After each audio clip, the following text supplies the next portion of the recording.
Welcome, everyone. I'm Laura DeFranco, the CEO of Brave Healer Productions, where we have a mission to wake the world up to what's possible. And here today to help me with that mission are some of the most amazing authors of a new book that we have coming out. This one is called Holistic Mental Health: Calm, Clear, and in Control for the Rest of Your Life. I've kind of made a joke on these interviews that I love saying that subtitle. It's just so bold about the possibility you have here learning from our master teacher authors. And I cannot wait to introduce these powerful women to you today. Let me say a quick thank you, though, first to our lead author, Laura Mazzata. Laura, we wouldn't be here without you. Thank you so much for bringing this group of amazing people together for this book and just this mission you have to help people understand what great mental health can feel like, right? I'm honestly very excited about these conversations. So let me tell you a little bit about who I have here in my Zoom room today. Anita Buzzy Prentice is the owner of Buzzy Photography. And she brings out the best in every person by taking amazing pictures of them and teaching online creative photo courses. I have Sherry Davies with me, a licensed clinical social worker and the owner of Birch Hill Counseling, focusing on helping clients with anxiety. Katie Steinley is the founder of Discover Your Design, dedicated to helping people align with their true purpose and reach new heights of self-discovery so they can live their best life. And Kelly Daughtry is a licensed clinical social worker and certified grief counselor, I would imagine that needs to say, and owns Greater Life Grief Counseling, helping children and adults on their grief journey. I should get an award for reading bios, you guys. Okay. So thank you, ladies, so much for being here. How are you doing today? You can all unmute and tell me at once. Great. Great. I'm doing excited lovely. to be here. Good. I'm really excited to have this conversation with all of you today. Anita, you're going to start the party off today. Tell us about the chapter that you wrote for this book. Thank you. My chapter is called Getting Back on the Horse, and it's about a time where I was riding my horse, and I had been riding for many years, and I had a horrible accident where I was thrown and ended up having broken my collarbone and went through a horrible time of recovery, and I really felt like the rug was ripped out from underneath me. And after having been through that experience, I needed to stop riding for a while, which really broke my heart because it was something that brought so much joy. And took me a long time to come back to riding. And it made me realize that there are so many times in all of our lives where we have that fear response that comes up. And sometimes fear can feel the same way as excitement in our bodies. And the chapter is about thinking about how you can identify in your body when it's excitement actually, and it's something you want to lean into and go back to and conquer or get excited about, or, feel into it, or if it's something that's that's making you cringe and you want to go away from. And there's just a fine line there. And in the time that I stepped away from riding, I really spent a long time going within and tuning into what was going on there. And when I was finally ready to go back to riding, it was just a beautiful catharsis of happy moments of realizing in other places in my life where I had been holding back or needing to go towards in relationships and career. And I feel like it broke through things where I was sort of blocked in other areas too. So I feel like it can help other people identify places where that excitement, fear can connect, and where they can identify when to lean in and when to step away. This is so one of my favorite subjects, because I think discerning the different ways fear feels inside of you is a game-changing, life-changing awareness practice. sometimes when I hear you all talk about these things, I'm like, I get so excited because I'm like, yes, that's going to change lives. Just learning how to do that. You mentioned that it took you a while, a long time to kind of get back on the horse, literally. I love that we're actually talking about a horse. Um, so what was the most important in terms of your own discernment inside of you? Can you remember a moment or a time where it switched and you realized, oh, this is, I call it purpose-driven fear? I felt like I had to do something else completely in order to figure out what was really going on. Getting back on the actual horse was not working for me because when I literally went back and got on my horse, I started shaking and got like I just couldn't do it. And I did it to kind of prove that I could do it. And then I just needed to step away. And after I like sort of calmed down and saw like something is just going fluey in my emotions here, like I was like, what else could I do that I'm like a little bit afraid of, but it's not gonna like blow my mind here. I realized that it was going upside down and getting on to the silks and like the silk hammocks that hang from the ceiling. So I went to a place and went to like an anti-gravity course where I could get my feet off the ground and sit in a hammock and be somewhere where I felt more safely held.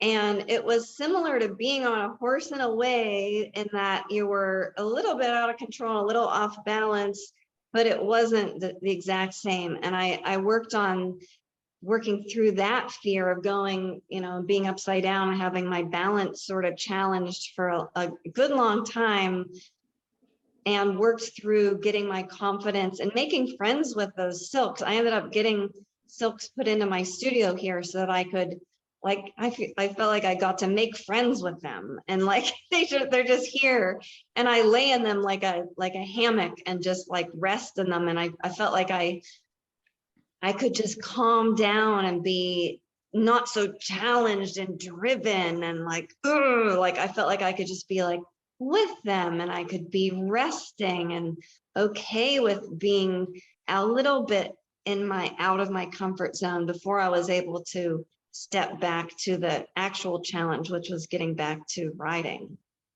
I love that. I love the stepping stones. I think it's important. Anita, thank you for being here today. Stay tuned, you guys. More from Anita in a minute or two. Sherry, you're up next. Tell us about your amazing chapter. I have chapter 9. It's called Demystifying Therapy, Cultivating a Relationship for Lasting Change. And my story is really about how, as a kiddo, I really had a lot of anxiety. I think it was something that, you know, in the early 70s, nobody really talks about. And so I really kind of delve into kind of what that was like being a kid.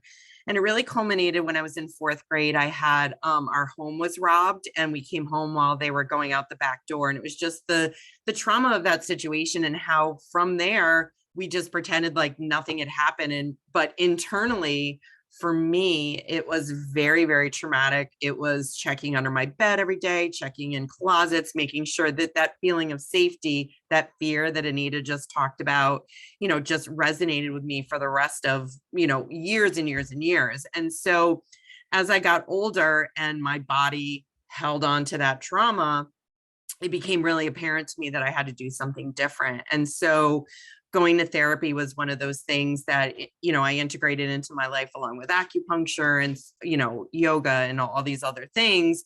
But therapy was really the place where I started to deal with my anxiety in a more productive way. And so what I realized as I'd gotten older and was in the field of social work, and found that when I moved up to the North Country here, services were really challenging to get, and getting a therapist was difficult. So my chapter really was about what are those things can make, you know, make your life a lot easier to find a therapist. What do you need to know? What are the things that you should ask, so that it really helps to build that relationship, because really therapy starts with it being a relationship. And I loved that part of your chapter, giving us that tool, because even for somebody, as an example, if I was looking for someone for a family member and I was trying to be the helper of my family, I wouldn't have known where to start either. Sometimes we're just like, we know we need to do this task, like find someone to help our loved one, ourselves. We have no idea what questions to ask or how to take the right step, the first right step in making a great relationship with someone. Would you say that it's still a crapshoot sometimes because it has to be a personality match? What else do you Sure. want to say about that? Yeah, absolutely. So again, Kelly and I work together, and Kelly had always said, and she let me use it in the book, which is, finding a therapist is like trying on a swimsuit, right? Sometimes you go in, the first one is like, oh, I look amazing, right? And then after that, you're like, ooh, these look terrible. It's again, every relationship, right? Whether it's friends, a therapist, whoever, you have to be able to meet each other in a really productive place. And sometimes you and the therapist just don't gel with each other, and that's okay. And I think that's the piece that also people need to understand. It's okay if you don't gel with that first person. Keep looking, right? It's not, yes, it's discouraging, but it really is about finding the right match for you. And not everybody's going to suit you. Not everybody's style is the same, right? I have multiple friends that I work with here and our styles are all different, right? We're not all suited for the same people. Well, I have one more question about that actually, and always looking to help our listeners understand this at the next level.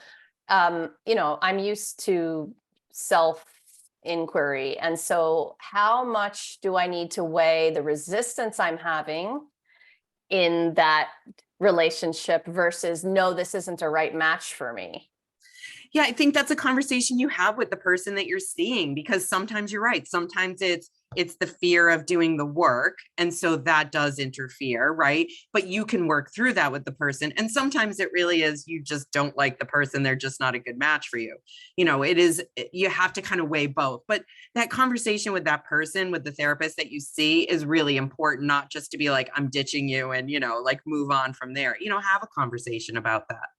Yeah, I think it's important that we're talking about this today. And the more that we talk about these things, the more comfortable people will hopefully feel, even Yeah. just making the initial reach out, because I know sometimes that step paralyzes people. Right. Yeah.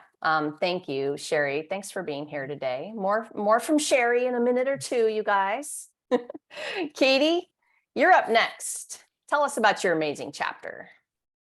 Well, hello, everybody. I'm excited to be here today because my chapter is so near and dear to my heart. It's about my beloved son, Parker, that I lost 2 years ago. And my chapter is 22. It's called Chaos to Grace. And my son always was very sensitive, from the time he was born. We were trying to go to doctors, and there were so many labels that were being thrown around, and even the doctors couldn't really agree and pinpoint in on one particular thing.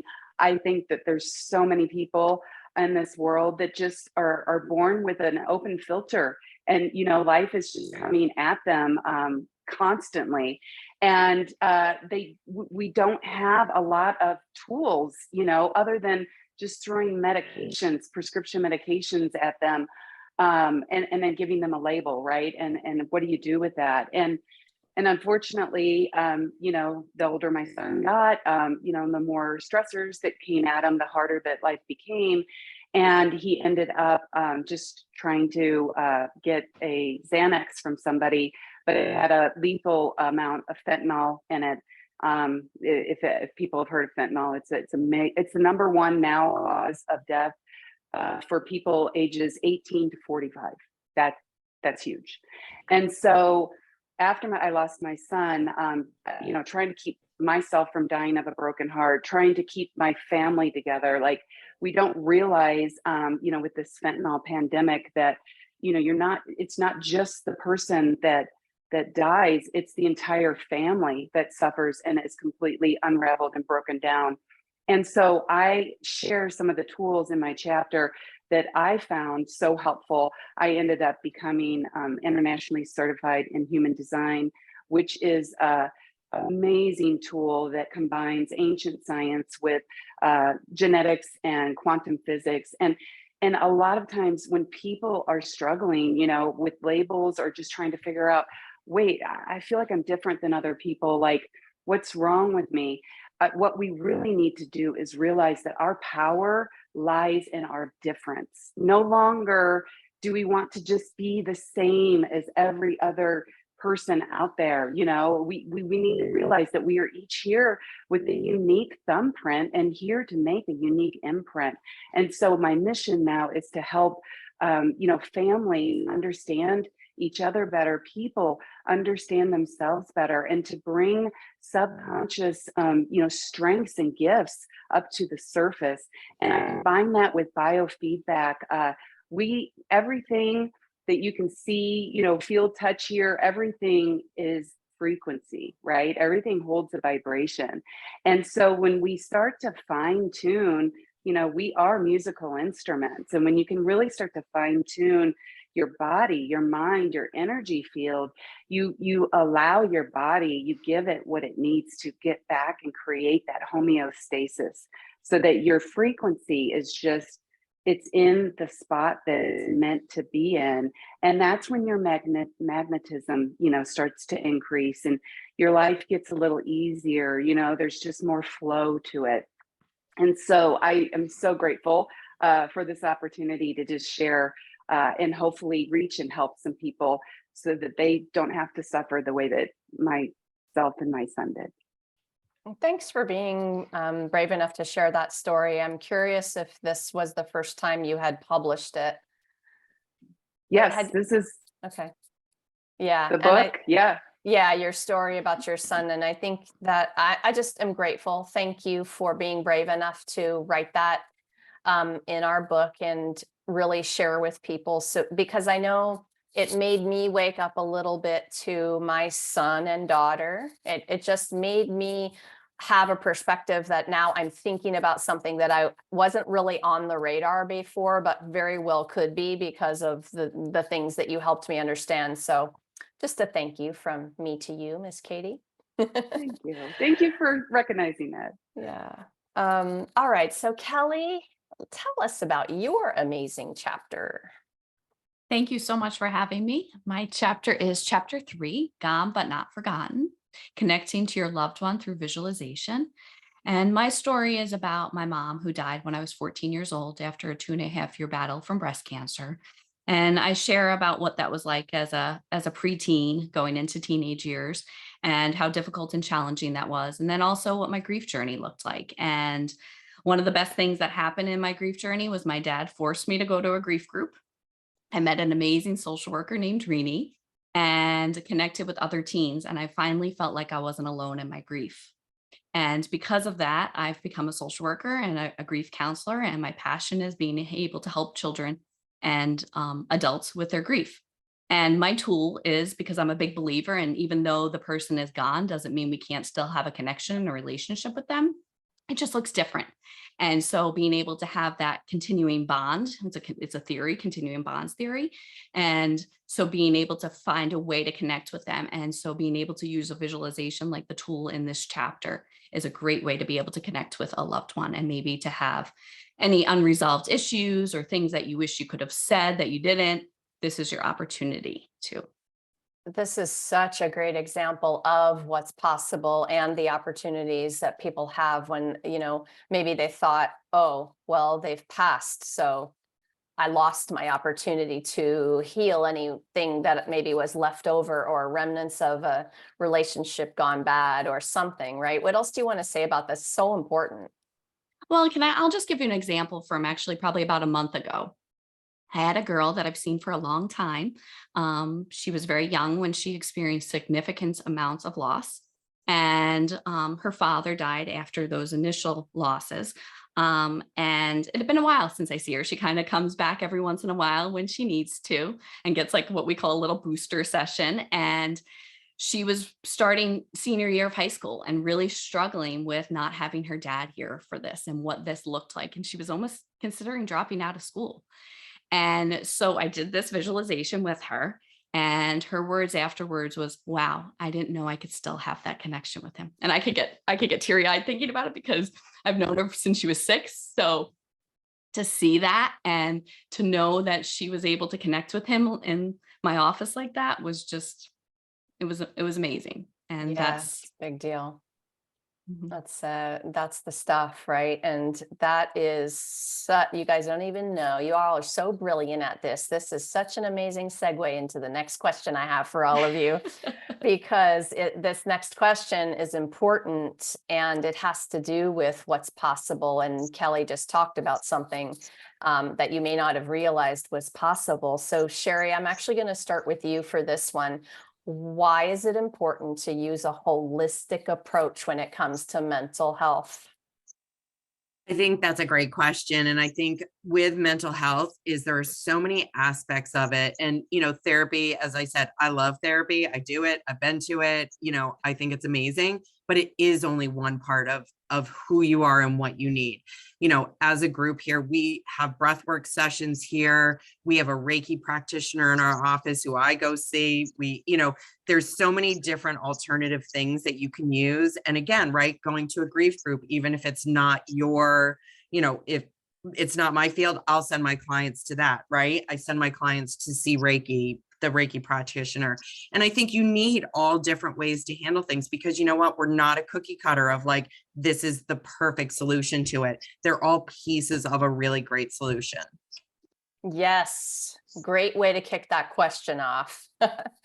Okay, Katie, you're next up on this one. What would you add to that? What's your opinion in terms of why holistic for mental health?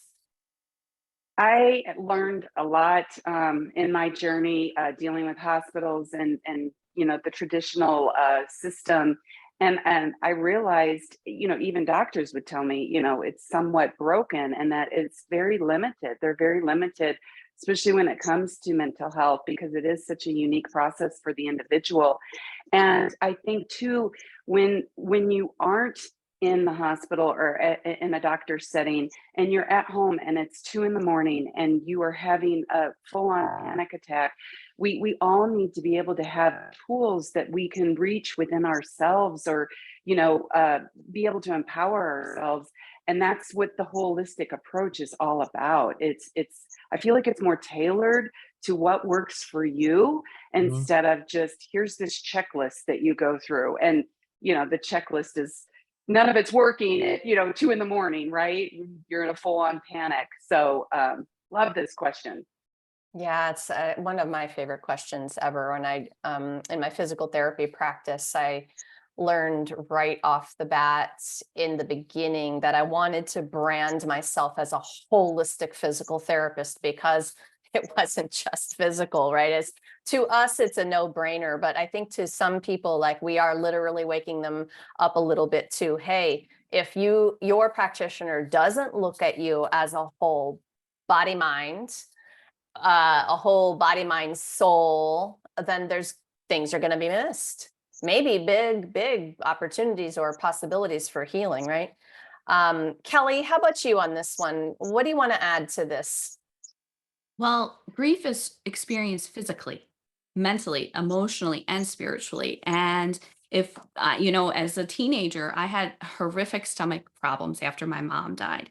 And all the doctors did test after test. Nobody was looking at the fact, hey, this girl is just grieving the death of her mother, and didn't look at that piece. And I think that is so important, to be able to look at the body and the mind are not separate. We're one. And so we really have to look at everybody holistically and look at all those different things. I see my grief clients with jaw pain, back pain, stomach aches, headaches. It isn't just emotional and mental. And so I think it's really important. And really, I think it's unethical if we don't look at somebody as a whole like that. Somebody was mentioning the other day that the results when you go holistic are transformative and long lasting. And so again, just wanting to use those power words for our listeners who may have had band-aid approaches that felt like they barely lasted or didn't change much, right? There's so much more for you. Anita, how about you? It's hard to go last on this one. What do you want to add to why holistic? Man, it's hard to sum it up. You guys said it all, but I feel like my daughter just walked through the room, and everything happens for a reason. And I think she walked through the room to remind me to just mention, like, as a parent, and dealing with children with anxiety or issues, or when they come to me and think that there's some sort of like quick fix, and they hear their friends who have labels with, challenges that they have this medication for, or this, that they are treated for, and I'm always the one who has the more holistic approach, I guess. And something that happened when she was really little and she was taking a test, and she's like, "Mommy, I was really nervous taking this test." And I just remembered something you always say, which was just take a nice deep breath in and just exhale out. And she said it just like me. And she was only like 6 years old. And I was like, you know what? My work is done here. And she learned Yes. that one Yay. thing. She could take that through the rest of her life. It's just these little things that we can learn from our parents or trusted adults or teachers or people around us that can help us without having to run off and get treated or labeled or medicated for, that can just, because there are always going to be issues and problems, but there are ways we can help ourselves in a gentle, holistic way. Anita, I'm just smiling so much, and you're giving me a little flash to a moment I had a few years back when my daughter told me after it happened that she was probably 14, 15, 16. She's like, "Mom, I taught the team box breathing because everybody was so nervous about it, and I'm like, yes, I've done something right, It was so great.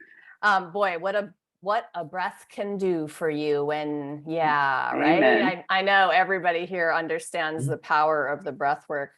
Okay, so this also kind of, what we're talking about is awareness. We're talking about golden nuggets of awareness, which is really the foundation to almost everything. I think awareness is everything when it comes to healing and feeling better. Feeling is healing. Feeling is an awareness practice, noticing the thoughts, feeling the sensations in your body, understanding the sensations of the emotions. So helping people to feel is really part of this for me. And so, Katie, I'm going to start with you for this. What I really want is a little window into your personal awareness practice. What's one of the things you do to make that connection on a daily basis? Well, I have been through a tremendous amount of loss in my life. And the one thing that I have found that is just my go-to is I do daily walks in nature. I'm so lucky to have some woods close to my house. And I'll tell you what, you talk about just, riding the balance without you having to do anything, but just, be in that environment where you start to notice, over time, the seasons. And even, like in the fall, when the leaves are falling off the trees and they're dying, right. And they're on the ground, but just recognizing that is part of the greater process, right? And then, then winter comes, and then spring, you start to have that renewed sense of hope as everything starts to come anew again.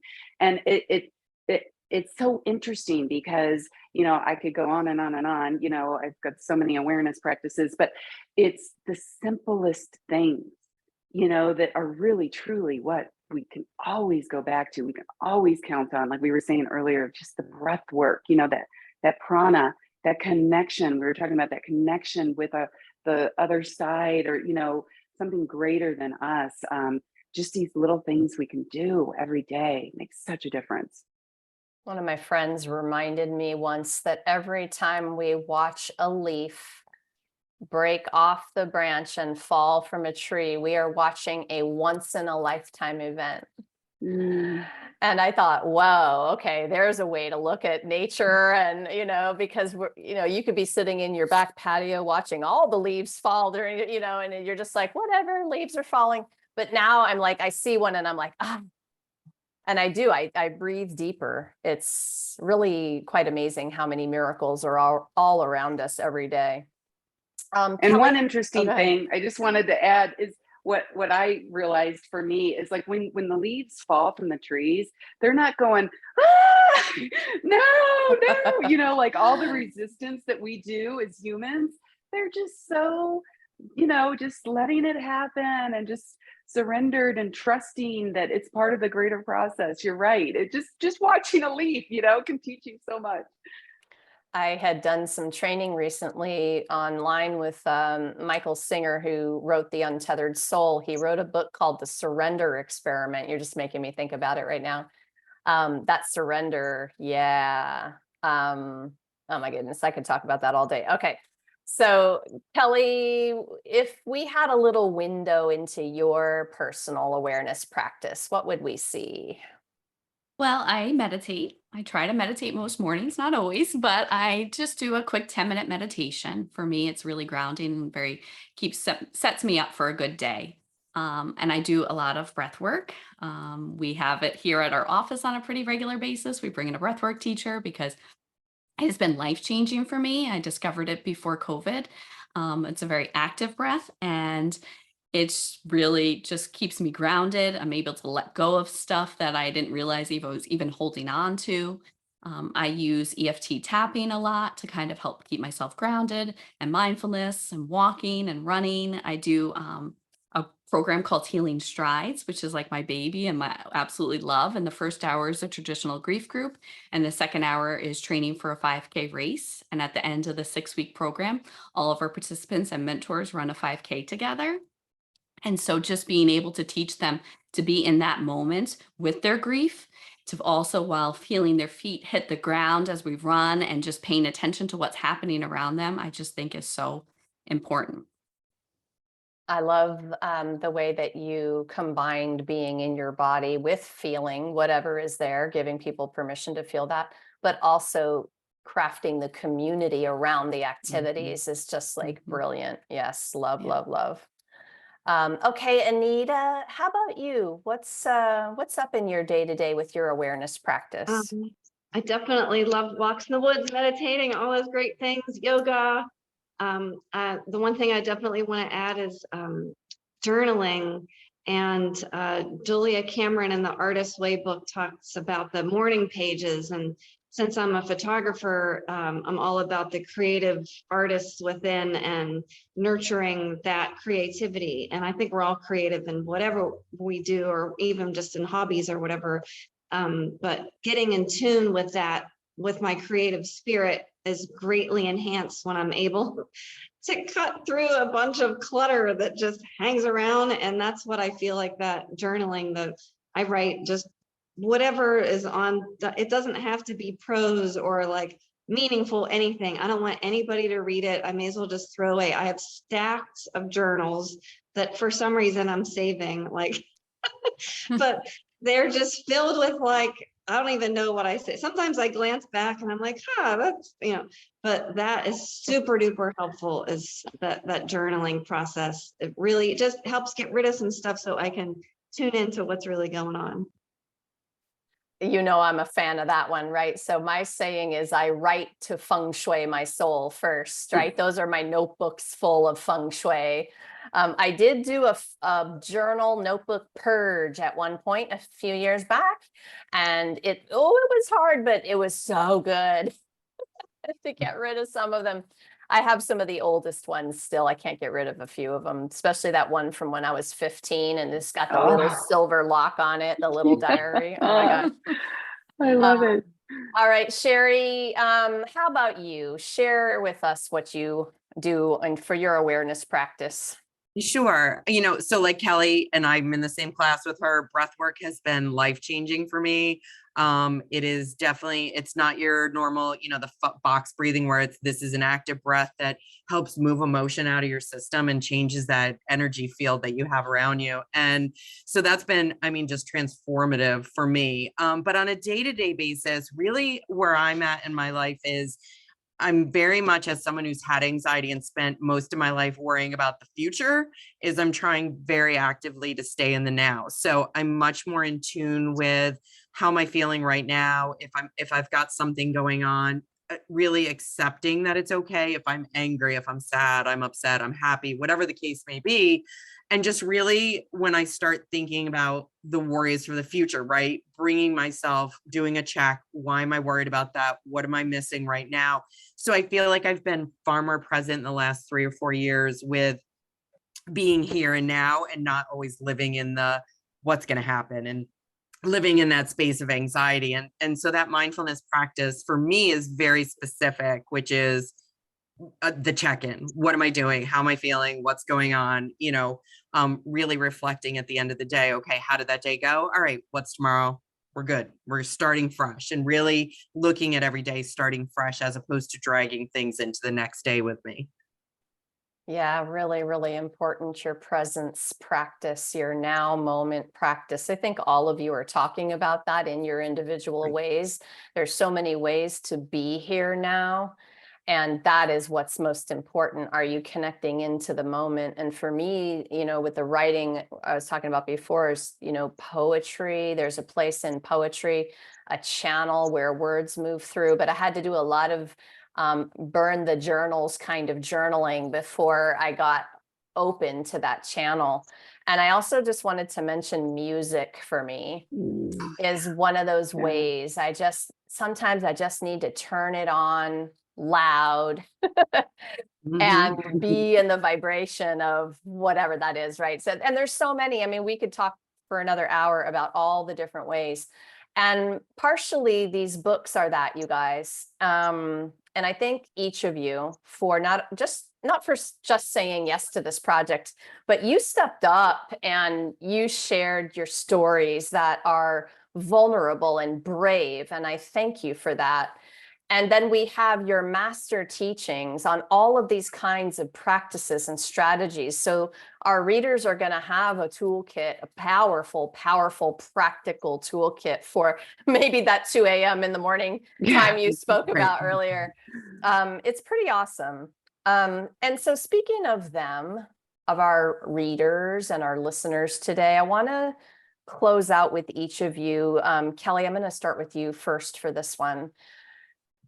It's been a rough couple of years, and we all had our stuff before we had the extra stuff that came, and some days have just felt like really how much more.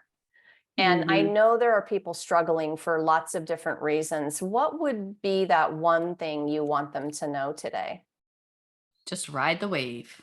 It'll ebb and flow, and things will pass. Just because it feels awful right now doesn't mean in 5 minutes it will.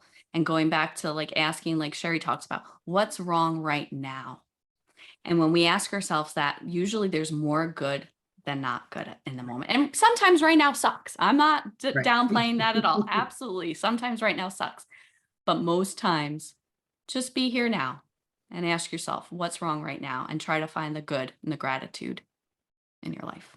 I was listening to a talk this weekend, and one of the speakers was so inspiring, and she was talking about wins, WIN, what's important now. And I loved that. I like that. way I of like thinking that. of it. Yeah. Like, That's awesome. That's a win when you can focus in right here, right now. I loved it. Anita, how about you? What's that one thing you want people to know today? Trust your gut.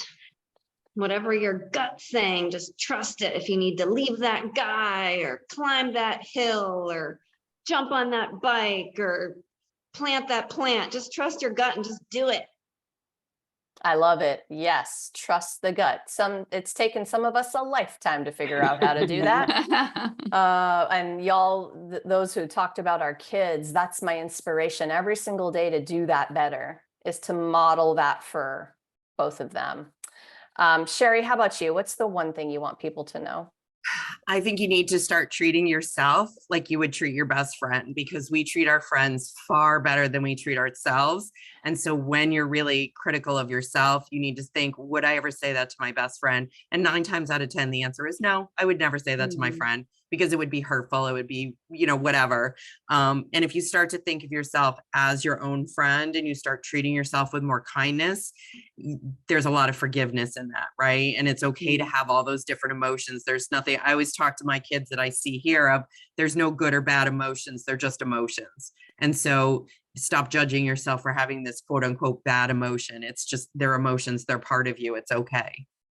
Nice. Thank you, Sherry. All right, Katie, you're going to close us out today. What's the one thing you want people to know? Well, I think what I've noticed, especially in these last couple of years, is people are feeling like they have less and less control, over things. And so the knee-jerk reaction is to try to clamp down and hyper control, everything in your life. And that just leads to more chaos, right? And so it's really about trying to visually drop the rope, picture yourself doing that tug of war with life and just picture yourself just dropping the rope.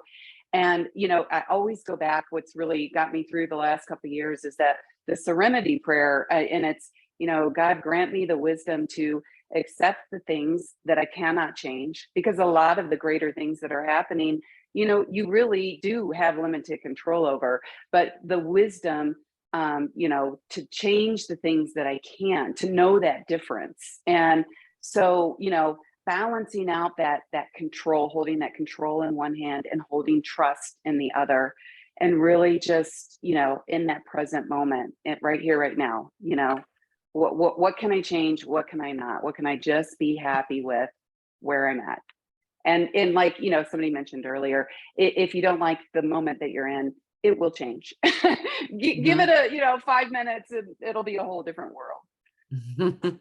I love So it, true. Katie. Yes. Katie, Sherry, Kelly, Anita, thank you all. Thank you so much for what you do in the world. And thanks for being here today to share it with everyone. Thanks, ladies. Thank you. Thank you. All right. So our listeners, I know you might have a question, something that one of these women said today is making you have goosebumps. You're like, you're curious, I hope, at a minimum, right? So drop down into the show notes because I have them all hooked up with their websites there. And what's so cool about these projects is that it's a community of people who are very generously there for you to answer that question, to take you the next step on the journey, to help support whatever you have going on. And they have some awesomeness going on in the world. So go explore, take a little click on the websites, and come join us for our live stream book launch party. We're going to have that on October 7th. That's to October 7, 22, 10 a.m. Eastern. Holistic mental health. I'm going to have all the authors there sharing their wisdom and inspiration. We're going to be on the Brave Healer Productions Facebook page for that. And if you happen to be listening today after that date, well, then you can get on over to Amazon and buy your copy of this most amazing book, Holistic Mental Health, calm, clear, and in control for the rest of your life. Lastly, today, everyone, remember, your words change the world when you're brave enough to share them. So it's time to be brave. See you next time, everyone. Bye, ladies.